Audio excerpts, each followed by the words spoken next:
Listeners, आशा करता हूँ कि आप सभी लोग बहुत ही बेहतर होंगे, शानदार होंगे, जबरदस्त होंगे। आज के इस वीडियो लेक्चर नहीं बोलूंगा, ये छोटा सा वीडियो आप लोगों के लिए। तो इस छोटे से वीडियो में हम लोग बात करने वाले हैं हिंदी व्याकरण के एक टॉपिक के बारे में जो पेपर में भी कई बार पूछा जाता है, जिसका नाम है, जो क्वेश्चन है आपके पास में, विभाषा किसे कहते हैं, इसकी विशेषताएं लिखिए। देखिए, हमने इसके पहले ना और भी वीडियोस बना के रखा हुआ है हिंदी व्याकरण के लिए। अगर आप लोग वो वीडियो देखना चाहते हो, क्योंकि मैंने आप पर आपको शॉर्ट तरीके से बताया है कि कैसे आप इनकी विशेषताएं लिख सकते हो। आपको बस परिभाषा याद करना है, परिभाषा से ही आप क्या कर पाएंगे, सारी की सारी विशेषताएं लिख पाएंगे। ओके, तो अभी हम बात करते हैं विभाषा किसे कहते हैं। तो देखिए, भाषा का ही एक छोटा सा पार्ट होता है विभाषा। क्या कहा मैंने?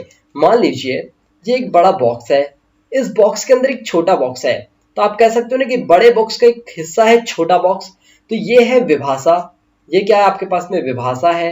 ओके, और ये वाला जो बड़ा बॉक्स है आपके पास में, ये है आपके पास में भाषा।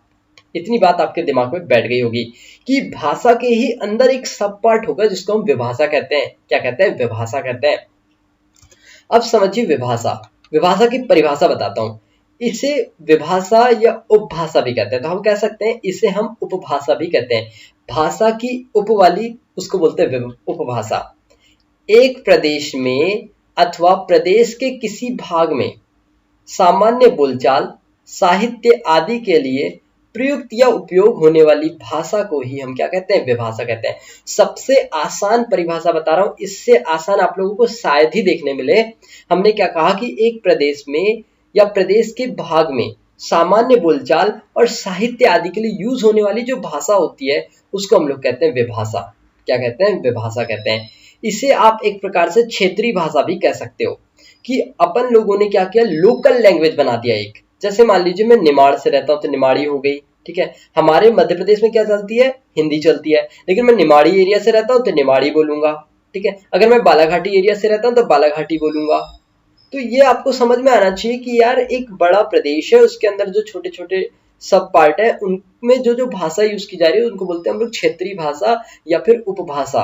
यानी कि भाषा के ही अंदर जो दूसरी भाषाएं यूज की जा रही है उनको हम बोलते हैं उपभाषा।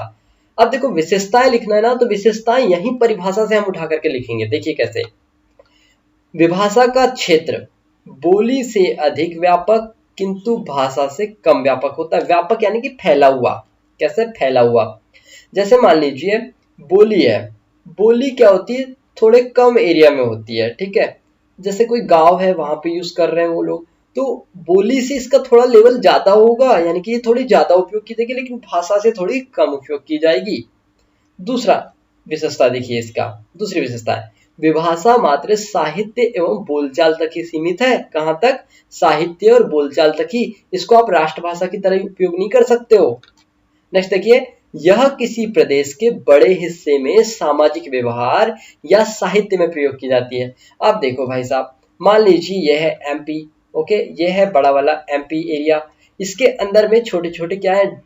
डिस्ट्रिक्ट हैं, ठीक है। अब मान के चलो ये वाले डिस्ट्रिक्ट में क्या हो रहा है, एक भाषा यूज की जा रही है बुंदेली, ठीक है, बुंदेली यूज की जा रही है। तो वहां के जितने लोग होंगे, वहां का जो सामाजिक एरिया होगा, वो अपने व्यवहार में या अपने बोलचाल में या अपना जो भी साहित्य का काम है वो सब काय में करेंगे?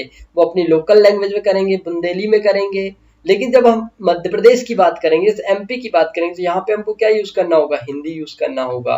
ओके, तो ये हमको समझ में आया कि विभाषा क्या होती है और इसकी विशेषताएं क्या होती हैं।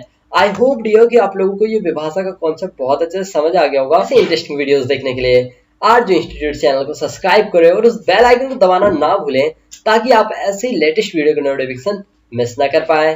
Thanks for watching this video.